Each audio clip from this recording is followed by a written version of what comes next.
Bike Biber, eine unsaubere Sache.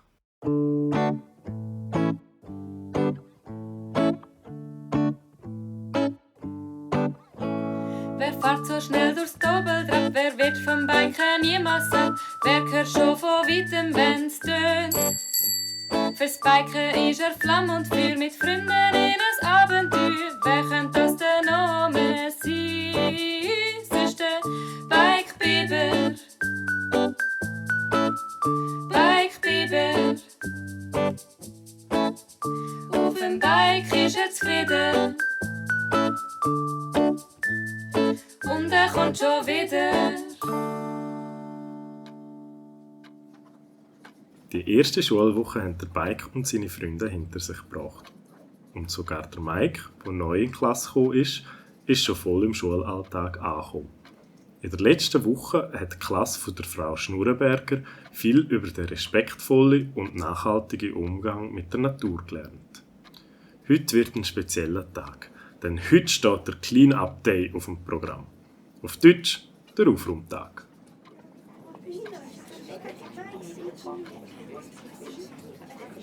So, bitte anhocken, Kinder. Igor, du jetzt bitte das Handy weg. Weisst es doch ganz genau. Guten Morgen miteinander. Guten Morgen, Frau Schnurrenberger! Wie ihr ja schon wisst, gehen wir heute voraus und befreien unser Dorf vom Abfall. Kann mir jemand sagen, was das Wort Littering bedeutet? Ja, Franzi? Also, das ist es so. Wenn man so Güssel am Boden rührt, obwohl eigentlich gehört es ja in Abfallkübel und es ist ein englisches Wort. Exakt, Franzi. Littering ist das sogenannte Wegwerfen von Müll in die Umgebung. Das hast du sehr gut beschrieben. Ja, Benni, hast du auch noch eine Frage? Ja, aber wenn ich ein Äpfelbütschchen am Boden rühre, ist das auch Littern? Das ist eine gute Frage, Benni. Sagen wir es einmal so. Wenn du das Äpfelbütschki in den Wald rührst, ist das kein Problem. Der Äpfel ist hier heimisch und zersetzt sich nach einigen Tagen. Aber wenn du es jetzt einfach hier auf den Holzboden rühren, würde ich schon sagen, dass es Littering ist. So, wenn es jetzt keine Fragen mehr gibt, wiederhole ich nochmal, was heute die Aufgabe vom Tag ist. Die Gruppe kennt ihr ja schon. Die haben wir gestern zusammen bestimmt. Jetzt geht ihr an den Ort, wo euch zugeteilt worden ist, Abfall auflesen. Am Schluss des Tages wägen wir abwägen, wie viel Abfall ihr gefunden habt. Das Team mit dem meisten Abfall bekommt eine kleine Überraschung. Da vorne auf dem Pult hat es für jedes Team einen grossen Abfallsack und für jedes Kind ein paar Gummihändchen. Team Borkenkäfer, ihr könnt gerade als erstes kommen. Das sind wir. Kommt! Dann das Team Eisvogel. Komm, Dubi, ich habe schon einen super Plan, wie wir das machen.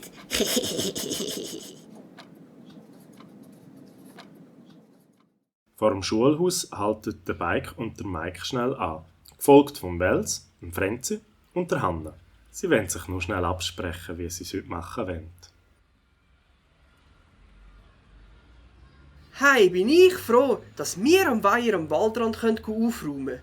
Dort bin ich sowieso gern. Ja, ich auch. Und der Weiher ist gerade neben meinem Haus. Dort passt es noch besser. Also ich hätte jetzt gar keine Lust, den Bahnhofsplatz aufräumen, so wie der Igor und der Dubi. Wieso sind die eigentlich nur zu zweit unterwegs? Ja, es ist halt nicht anders aufgegangen. Und diesen beiden ist es noch so recht, das Zweite rumzuziehen. Schau, dann kommen sie gerade. Schau da, die 5 Trostpreise. Wir haben schon so gut wie gewonnen. Was habt ihr wieder vor? Wollt ihr jemanden beschissen? Nein, wir doch nicht. Aber gehen die nur Abfall auflesen, so wie es Frau Schnurrenberger gesagt hat. Kommt, Freunde, gehen wir jetzt einfach in den Wald. Wir haben viel zu tun.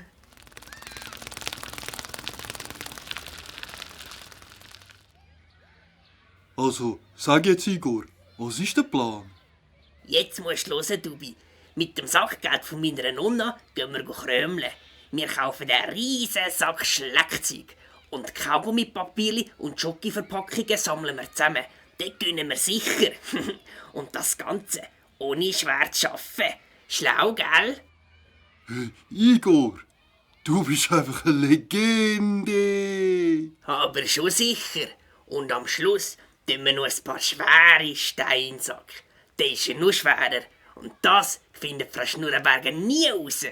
Super Plan. So machen wir's. Also los, ab in den Kiosk.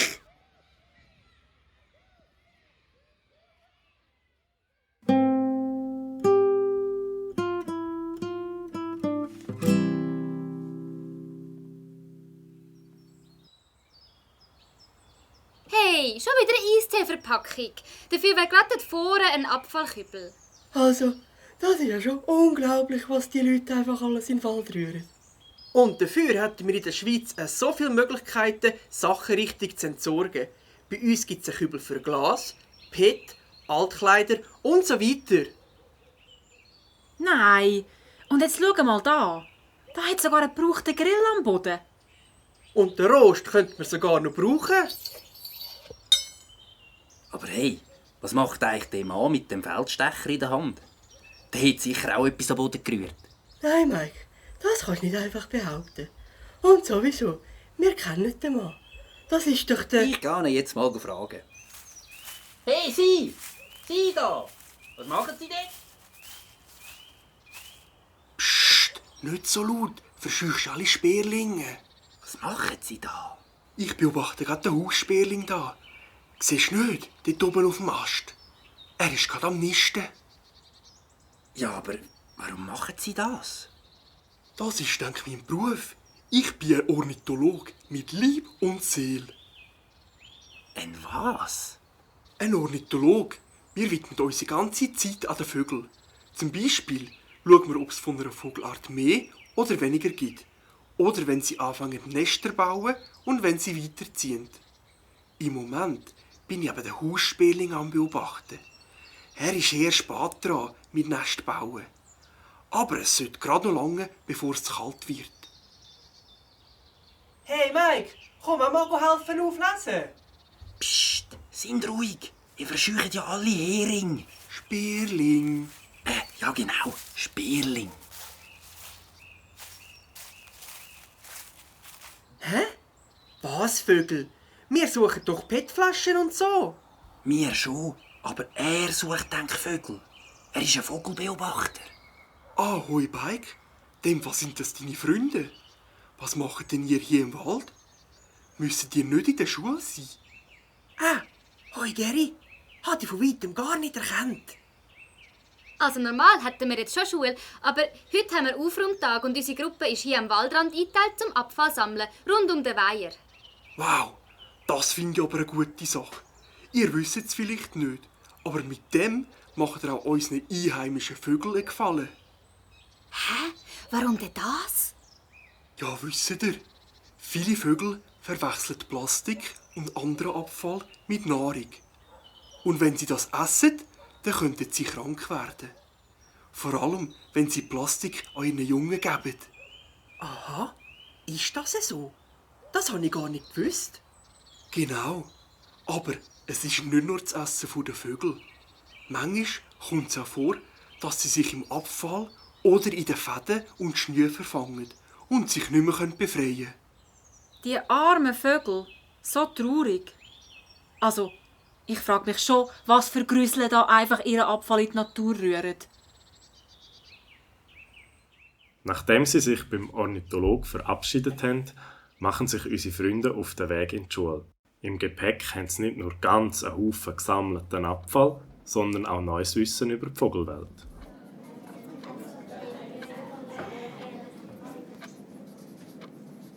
So, der Clean-Up Day war ein voller Erfolg. Wir kommen jetzt zu der Preisvergabe für das Team, das am meisten Abfall gesammelt hat. Und das Gewinnerteam ist Team Schmetterling. Ihr habt mit Abstand am meisten Abfall gesammelt. Bravo! Ihr bekommt den ersten Preis. Ein Hausaufgaben-Joker für jeden von euch. Yes! Klausi! Und für alle anderen gibt es ein Aufräumen-Diplom, das ihr daheim aufhängen könnt. Halt! Nicht so schnell, Igor und Dubi. Ihr seid disqualifiziert. Habt ihr gemeint, ich merke es nicht, dass ihr euren Sack mit Stein schwer gemacht habt? Oh, der Plan ist schön hinten raus. Und mir tut der Bauch schaurig weh von all dem Schleckzeug. So, und alle, die jetzt Gefallen daran gefunden haben, an der Mutter Natur etwas Gutes zu tun, können sich hier noch einen Abfallsack und ein paar Händchen nehmen. Dann findet ihr sicher auf dem Heimweg noch etwas zum Auflesen. Das machen wir nachher gerade. Gell, Hanna? Ja, das machen wir.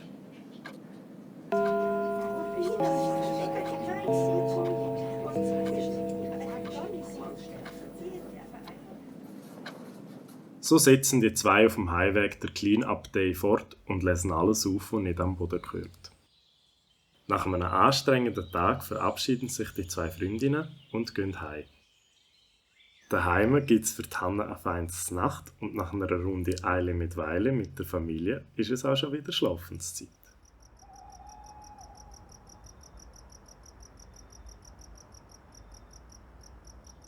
Die Hanna will in ihrem Schlafzimmer die Vorhänge ziehen. Da fällt ihr ein Leuchten von draussen auf. Hä? Was leuchtet ab dem Weiher so? Ich tue mal das Fenster auf.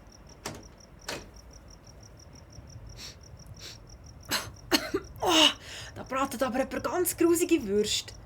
Und um diese Spätzeit am Dienstag grillieren ist sowieso komisch. Ja nu, ich mache das Fenster wieder zu und gehe schlafen. Die kleine Katze geht noch ins Badzimmer, wo sie sich ihre spitzigen Zähne putzt und ihr hellbraune, flauschige Fell bürstet. Nach dem Tag im Wald hat sich doch noch die ein oder andere Tannennadel in ihrem Katzenpelz verheddert. Jetzt ist sie aber bereit zum Pfusen und kuschelt sich unter die warme Bettdecke. Am nächsten Tag treffen sich Franzi und Hanna wieder in der Schule. In der grossen Pause schwätzen die beiden Freundinnen an ihrem Lieblingsplätzchen auf dem Spielplatz miteinander.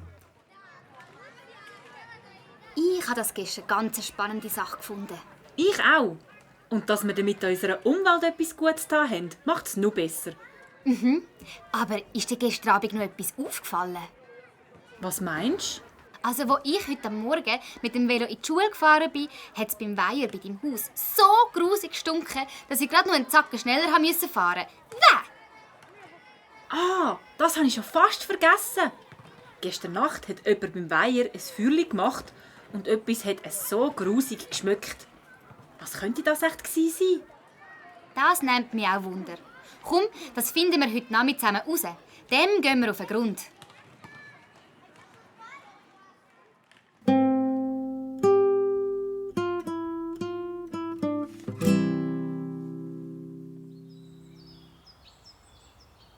Gesagt, getan. Nach der Schule fahren die beiden mit ihren Velos zum Weiher. Das stinkt ja immer noch wie am Morgen. Was sind denn das für komische, schwarze, runde Dinge? Die sind ja völlig verrußt und verbrannt. Wieder Döflose.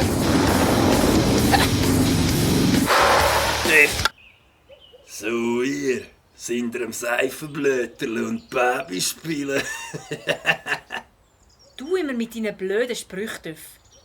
Wir haben im Fall etwas zu tun. Ja, mir gleich. Ich muss sowieso den Klapp in meine Garage bringen. Ah ja, jetzt wieder Platz zum am TÜV schrauben. Jetzt, wo ich entsorgt habe.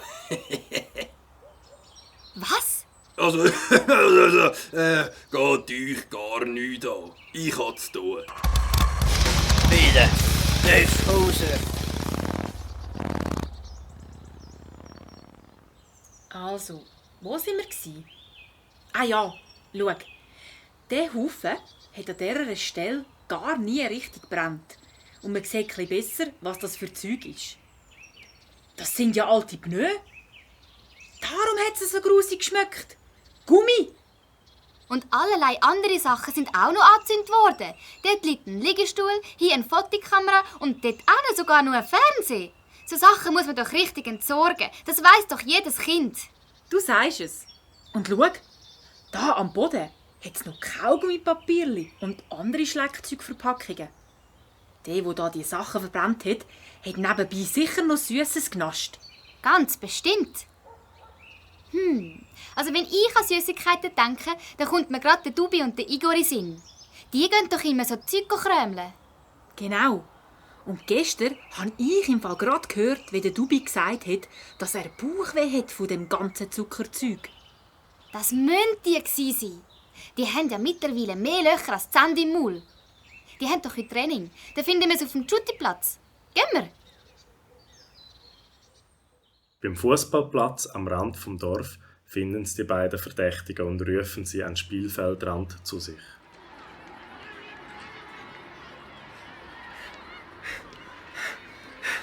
Ja, was ist los? Was wollt ihr von uns? Gebt's zu! Ihr habt gestern Abend beim Weiher gezäuselt und euren ganzen Abfall verbrannt. Hä? So eine Sache. Wir haben gar nichts verbrannt.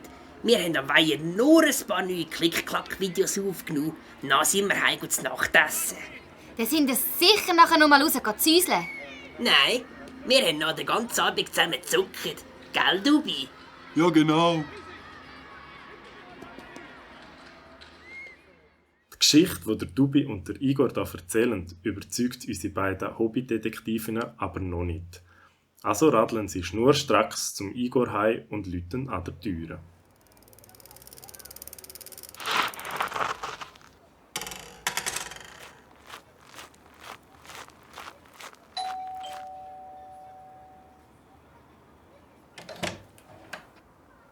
Hoi zusammen. Ihr sucht sicher den Igor. Der ist aber gerade nicht daheim. Der ist am Schütteln. Nein, Frau Igel. Wir wollten mit Ihnen reden. Ja so. Was verschafft mir die Ehre? Wir sind an einem Verbrechen auf der Spur. Gestern irgendwann am späten Abend hat jemand ganz einen riesen Haufen Abfall beim Weihen verbrannt. Und wir haben den Verdacht, dass es der Igor hätte sein können. Heitere Fahne, was höre ich da? Also mein Igor ist ja sicher kein Heiliger. Ab und zu ist er ein richtiger Lausbub. Aber das kann er nicht gewesen sein. Nach der Nacht ist er am Gamer gehockt, bis er viereckige Augen hatte. Und Sie sind sich sicher, dass er nicht nur mal raus ist? Ganz sicher. Sonst hätte er aus dem Fenster steigen. Und das ist so hoch, da hat er sich alle Stacheln gebrochen. Da sind wir wieder am Anfang mit dem Fall. Danke trotzdem, Frau Igel. Enttäuscht und niedergeschlagen machen sich die zwei wieder auf den Weg zurück zum Weiher. Es scheint, als wären sie in einer Sackgasse gelandet. Aber so schnell geben unsere zwei Ermittlerinnen noch nicht auf.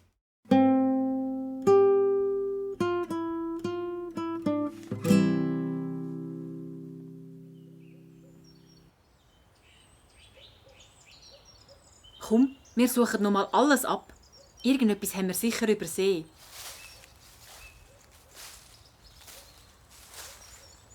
Hey, schau da! Der Vogelmann. Ornithologe. Grüezi. Hoi zusammen. Was macht denn ihr schon wieder da? Wir sind an einem Fall dran. So. Ja, dann habe ich ja gerade die Richtige getroffen. Ich vermisse seit einigen Tagen meine Kamera. Marke Python. Sie ist wie vom Erdboden verschluckt. Ich kann mir das nicht erklären. Ich habe gemeint, ich habe sie auf der Veranda kurz auf den Tisch gelegt, wo ich kochen. Und dann, als ich rausgekommen bin, ist sie einfach weg gewesen. Eine Kamera? Aber schon nicht etwa ein Python XSC. Doch, genau das Modell. Ich glaub's ja nicht. Genau so eine ist zwischen den Pneus auch verkohlt worden. Und es ist mir schon ein bisschen gespässig vorgekommen, warum jemand so eine neue Kamera verbrennen würde. Weil mein Vater ist auch ein Hobbyfotograf. Und diese Kamera hat er sich erst kürzlich gekauft. Er hat tagelang nur noch von dieser Kamera geredet. Darum habe ich sie auch gerade erkannt. Kommt, wir schauen uns den Haufen noch mal genauer an.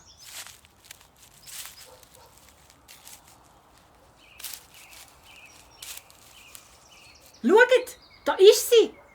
Könnte das Ihre Kamera sein? Tatsache, das ist meine Kamera. Ich erkenne es am Bändeli. Das habe ich selber gemacht. So komisch. Warum würde jemand ihre Kamera kaputt machen? Also spontan kommt mir da nur jemand in den Sinn. Und zwar der Töff. Töff Hauser. Der Töff? Wie kommen Sie denn gerade auf ihn? Es ist ja so, vor ein paar Tagen bin ich auf meiner Aussichtsplattform am Bergfinken fotografieren. Und just in dem Moment, wo ich ein Prachtexemplar ablichten konnte, taucht der Töff Hauser auf. Er hat dort allerlei Grümpel angeschleppt und einen riesen Krach gemacht. Aber ich war total auf meine Bergfinken fixiert. Ich habe nichts davon gemerkt. Und dann? Ich bin gerade mein letzter Schnappschuss auf dem Display am Bestaunen. Da ruft mir der Töff von weitem, dass er nicht gefüttert werden. Ich soll sofort das Foto löschen. Dabei ist mir ja nur um Bergfinken gegangen. Dann ist der Töff fluchend abgedüset. Das ist es. Der Töff hat sicher seinen Abfall hier verbrennen und darum ist er so hässig geworden, wo sie ihn gefüttert haben. Und um seine Spuren zu verwischen, hat er ihre Kamera gestohlen und verbrannt. Oh, der Töff! Den nehmen wir uns jetzt vor. Komm, Franzi. Aber ich habe ja gar keinen Beweis. Aber was der Ornithologe ihnen wollte sagen, haben die beiden schon nicht mehr gehört. Sie fahren schnurstracks an den Ort, wo man den Töff am ehesten treffen würde. Am Stammtisch in der Linde.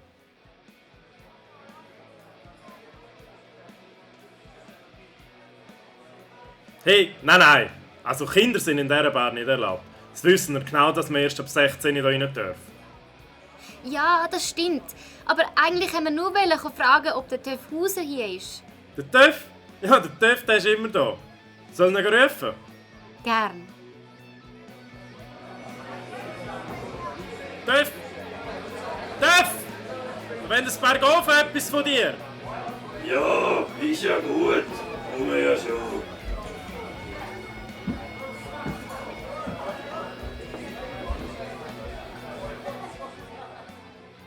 Was ist los?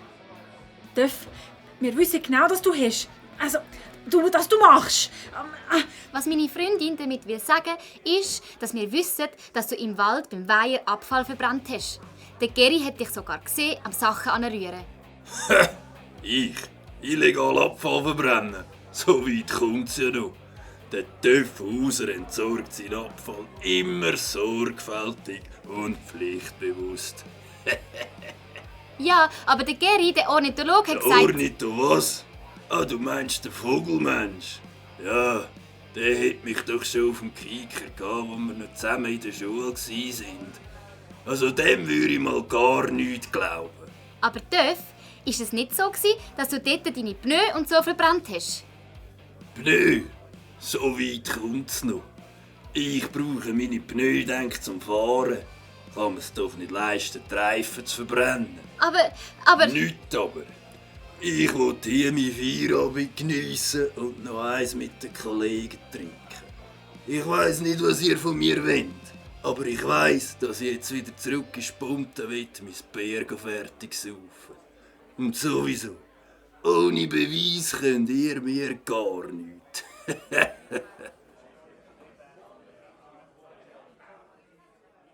Das war wohl ein Schuss in den Ofen. Die beiden Freundinnen sind sich so sicher, dass sie am Töff Hauser das Handwerk geleitet haben. Aber ohne Beweis keine Überführung. Und so gehen sie zusammen mit hängenden Köpfen zurück zum Weiher.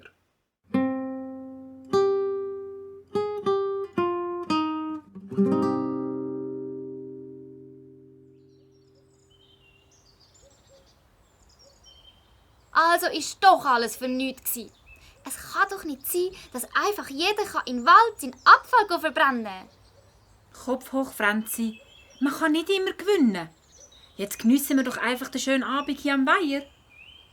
Also gut, laufen wir einmal rundum. Schau, da ist der Aussichtsturm vom Ornithologen. Wollen wir mal raufklettern? Nein, das ist doch viel zu gefährlich. Ah, jetzt tu nicht so, Franzi. Es sind ja nur ein paar Tritte. Also gut.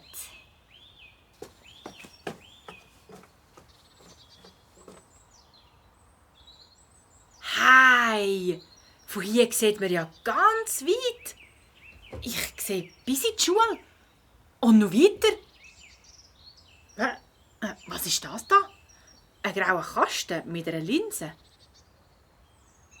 Hey ihr, kommt sofort runter. Das ist gefährlich so hoch oben. Ja, ist gut. Wir kommen ja schon.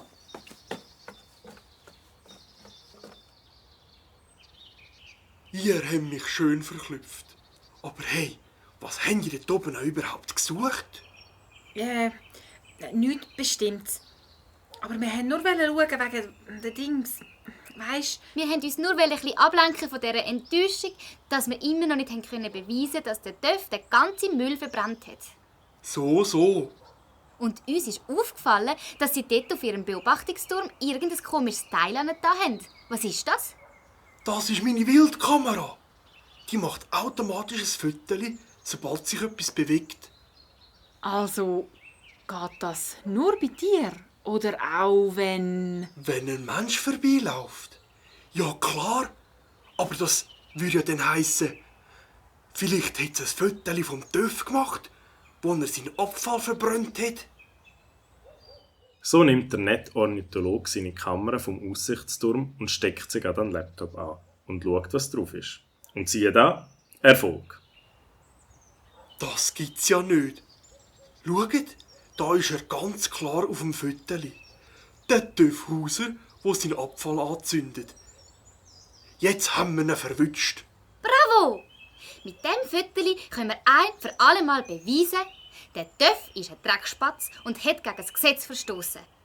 Allerdings, illegale Abfallbeseitigung ist ein Delikt. Ich drucke das Beweisfoto gerade aus.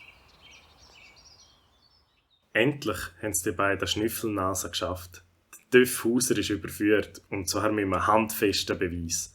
Als erstes gehen sie zusammen mit dem Ornithologen auf einen Polizeiposten, um zu schauen, was die von diesem Foto halten. Also so wie ihr drei mir das hier schildert, tönt das nicht nur nach einer Bagatelle, sondern nach einem Offizialdelikt. Und das Foto untermauert eure Aussage. Also, landet der Töff jetzt im Gefängnis? So schnell geht's dir doch nicht. Zuerst müssen wir mit ihm reden und dann hat er immer noch das Recht auf einen Anwalt. Aber hey, könntet ihr zwei Spürnasen uns echt sagen, wo wir ihn am ehesten würden finden? Ja, in der Linde. Der Töffhauser ist immer in der Linde. Also gut, dann gehen wir als erstes in die Linde.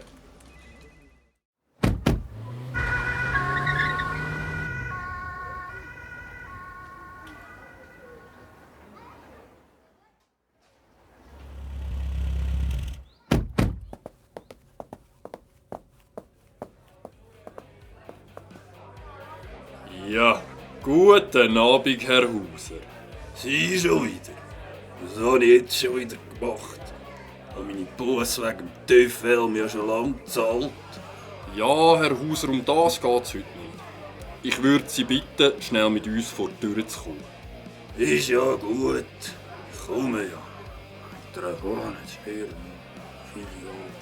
Mach mal Platz hier, Fuchs. Aua! So, was habt ihr jetzt von mir wollen? Herr Hauser, wir haben hier handfeste Beweise, dass Sie gegen das Umweltgesetz verstoßen haben und aktiv Littering betrieben haben. Oh was? Und wo sind die Beweise? Franzi, Hanna, bitte legt am Herrn Hauser das Beweisfoto vor. Jawohl, Herr Hauptmann. Hä? Vorher war es doch gerade noch da. Hast doch gewusst. Ihr habt gar nichts gegen mich in der Hand. Also wenn das so ist, gehe ich wieder zurück an die Tresen. Moment mal, Herr Hauser. Nicht so schnell. Franzi, wann war das letzte Mal, wo du das Fötterchen in der Hand hast? Ja, gerade vorher. Bevor wir in den Spunten rein sind, habe ich es noch mal angeschaut. Dann muss das Foto logischerweise entweder genau hier sein, wo wir stehen, oder in der Linde. Aber dort kann es nicht sein. Ich habe beim Rausgehen extra noch mal nach Auffälligkeiten geschaut, aber da war nichts. Also kann es nur sein, dass dir das Foto jemand gestohlen hat. Moment mal. Der Töff hat mich doch vorher noch mal angekrempelt. Das kann doch nicht sein. Es kann nicht nur so sein, es muss so sein. Herr Hauser, kann ich Sie bitten, Ihre Hosensäcke zu leeren und alles auf den Tisch zu legen? Ja, gut.